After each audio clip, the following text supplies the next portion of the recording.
আসসালামু আলাইকুম। আজকে বৃষ্টির দিনে কী খাবো, তাই বিকালে একটু কি নাস্তা করি, এর জন্য পাস্তা রান্না করব।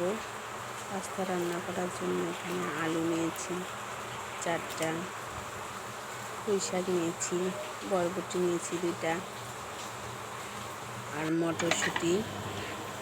তো এখানে পানি বসাই দিয়েছি গরম করার জন্য। ওইদিকে সবগুলাই কুচি কুচি করে কেটেছি। আলু, মটরশুঁটি,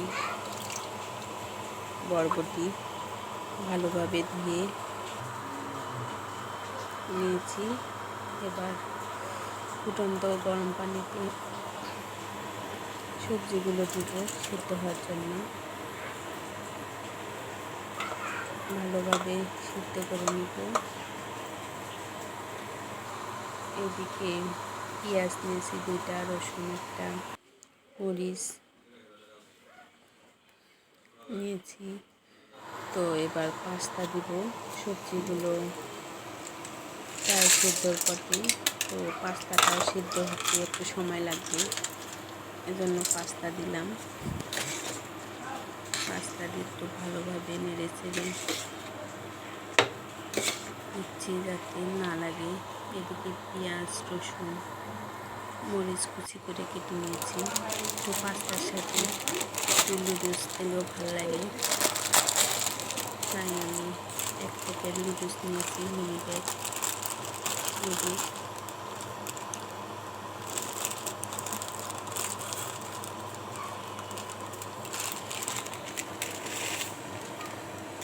দিয়ে দিলাম।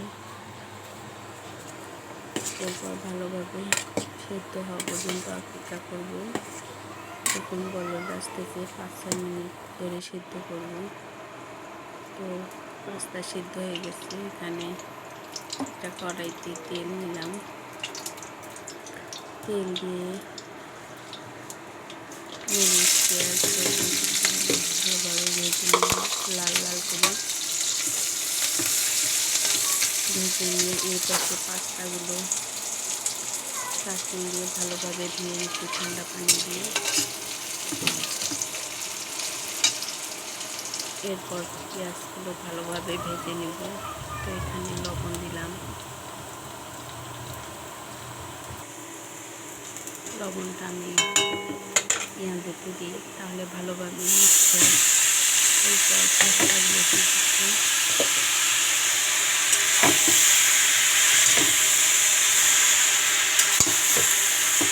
এক হাতে মোবাইল নিয়ে ভিডিও করতেছি আর এক হাতে রান্না করতেছি।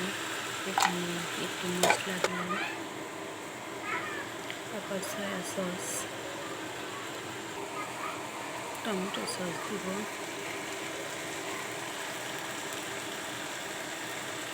সয়া সস, টমেটো সস দিলে একটু ফ্লেভারটা ভালো আসে। এরপর একটা ডিম দিব। ডিম দিয়ে ভালোভাবে একটু ভেজে নেব। ডিমটা আমি পরে দিই যাতে সবটাতে ভালোভাবে মিক্সড হয়ে যায়। এখন আমার পাস্তা রান্না হয়ে গেছে। তো কে কে পাস্তা পছন্দ করেন